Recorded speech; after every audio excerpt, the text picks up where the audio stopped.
नमस्कार। टुडे हिमाचल में आपका बहुत बहुत स्वागत है। मैं हूं आपके साथ भावना रेनॉल्ड और चलिए देखते हैं शाम की बड़ी खबरों को फटाफट।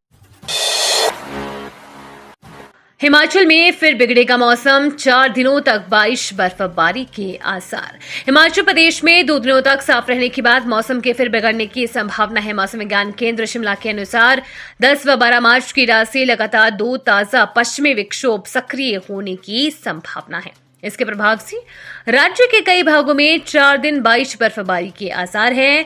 10 मार्च को उच्च पर्वतीय कुछ स्थानों पर मौसम खराब रह सकता है। 11 से लेकर 14 मार्च तक ऊंचाई वाले कई भागों में बारिश बर्फबारी का पूर्वानुमान है। वहीं निचले व मैदानी क्षेत्रों में बारिश की संभावना है। इस दौरान कुछ क्षेत्रों में अंधड़ व बिजली चमकने का येलो अलर्ट भी जारी हुआ है। वहीं आज राजधानी शिमला व अन्य भागों में मौसम साफ बना हुआ है। धूप खिलने से लोगों को ठंड से राहत मिली है। मांग पूरी होने पर एसएमसी शिक्षकों ने समाप्त किया 43 दिनों से चल रहा क्रमिक अनशन। मांग पूरी होने पर एसएमसी शिक्षकों ने 43 दिनों से चल रहा क्रमिक अनशन समाप्त कर दिया। शिक्षक महासंघ के अध्यक्ष प्रेम शर्मा और सचिव ने जूस पिलाकर अनशन समाप्त करवाया। पिछले 43 दिनों से एसएमसी शिक्षक राजधानी शिमला के सीटीओ में वर्षा शालिका में क्रमिक अनशन पर बैठे थे। गुरुवार को कैबिनेट सब कमेटी की रिपोर्ट और सिफारिश पर एसएमसी शिक्षकों के नियमितीकरण की मांग को लेकर एलडीआर के आधार पर पूरा करने का फैसला लिया गया है। लंबित मांग के पूरा होने पर शिक्षक महासंघ के अध्यक्ष प्रेम ने सरकार और शिक्षा विभाग से फैसले की जल्द अधिसूचना जारी करने की मांग की। उन्होंने और एसएमसी के प्रदेश अध्यक्ष सुनील शर्मा ने मांग पूरी करने पर प्रदेश के मुख्यमंत्री सुखविंदर सिंह सुक्खू और शिक्षा मंत्री रोहित ठाकुर का आभार जताया। बिजली महादेव सहित अन्य मंदिरों में उमड़ा आस्था का सैलाब, शिवालयों में गूंजे भोले के जयकारे। महाशिवरात्रि पर हिमाचल प्रदेश के शिवालयों में शुक्रवार सुबह से ही बड़ी संख्या में शिव भक्त भोलेनाथ के दर्शन के लिए पहुंचे। शिवालय भोलेनाथ के जयकारों से गूंज उठे। धार्मिक स्थल बिजली महादेव में आस्था का सैलाब उमड़ पड़ा। सैकड़ों की संख्या में श्रद्धालुओं ने बिजली महादेव के दर्शन किए। मंदिर में श्रद्धालुओं के पहुंचने का सिलसिला सुबह 5 बजे से शुरू हो गया था। बिजली महादेव में शिवरात्रि के चलते चहल पहल बनी हुई है। मंदिर कमेटी की ओर से बिजली महादेव में आने वाले श्रद्धालुओं की सुविधा के लिए विशेष इंतजाम किए गए हैं। देवता के बिजली महादेव के कारदार वीरेंद्र जम्वाल ने कहा कि श्रद्धालु से बिजली महादेव क्षेत्र में कचरा नहीं फैलाने की अपील की गई है। मंडी जिले के बाबा भूतनाथ मंदिर में भी बड़ी संख्या में श्रद्धालु पहुंचे और पूजा की। पहले ही अरबों रुपए के कर्ज तले दबा है हिमाचल, अब फिर इतने करोड़ का लोन लेने जा रही है सरकार। प्रदेश के सुखविंदर सिंह सुक्खू सरकार ने 1100 करोड़ का कर्ज लेने के लिए आरबीआई के पास आवेदन किया है। वर्तमान सरकार ने बीते करीब 1.25 वर्ष के दौरान अब तक 13,400 करोड़ का कर्ज ले लिया है। कर्ज का बोझ 80,000 करोड़। वित्त विभाग द्वारा जारी की गई अधिसूचना के अनुसार 500 करोड़ और 600 करोड़ रुपए के कर्ज के लिए आवेदन किया गया है। ऐसे में अब प्रदेश में लिए गए कर्ज का बोझ 80,000 करोड़ पहुंच गया है। सावधान, कॉटन कैंडी में मिला खतरनाक केमिकल, सैंपल रिपोर्ट में खुलासा। कॉटन कैंडी के सैंपल की जांच रिपोर्ट में सेहत के लिए हानिकारक माने जाने वाले कलरिंग मटेरियल पाए जाने की पुष्टि हुई है। इस कॉटन कैंडी को खाने से कैंसर जैसी गंभीर बीमारियों के होने का खतरा हो सकता है। खाद्य सुरक्षा विभाग बिलासपुर की टीम ने 20 फरवरी को घुमारवीं बाजार में कॉटन कैंडी का एक सैंपल भरा था, जिसे जांच के लिए कंडाघाट लैब भेजा गया था।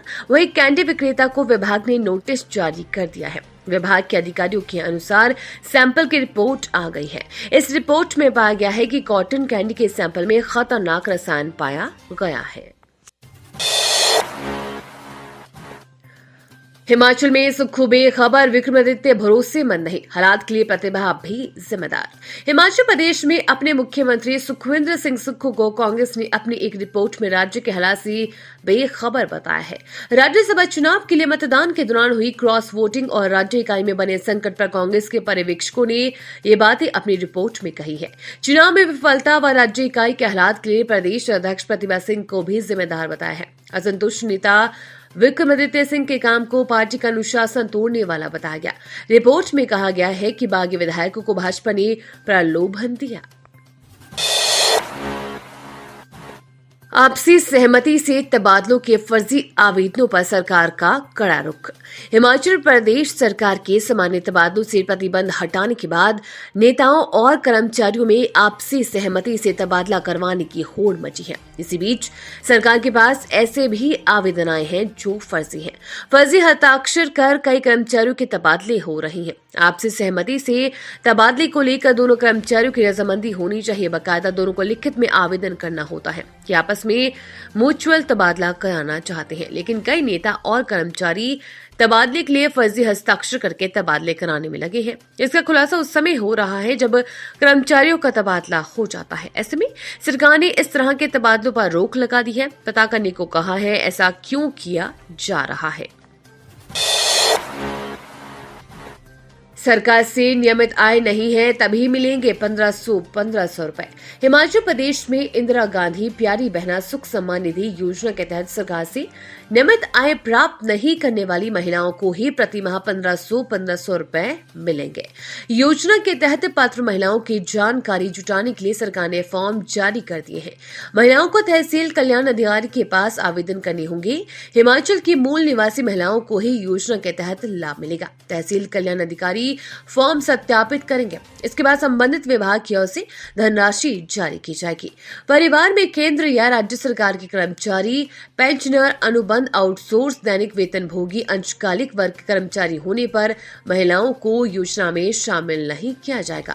इसके अलावा सेवारत या भूतपूर्व सैनिक व सैनिक विधवा, मानदेय प्राप्त आंगनबाड़ी कार्यकर्ता, सहायिका, ASHA worker, mid day meal, multitask worker, सामाजिक सुरक्षा पेंशन लाभार्थी, पंचायती राज संस्थाओं, शहरी स्थानीय निकायों के कर्मचारी, केंद्र राज्य सरकार के तहत विभिन्न सार्वजनिक उपक्रम, बोर्ड, काउंसिल, एजेंसी में कार्यरत पेंशन भोगी, वस्तु एवं सेवा कर के लिए पंजीकृत व्यक्ति तथा आयकर दाता के परिवार वाली महिलाओं को भी योजना का लाभ नहीं मिलेगा।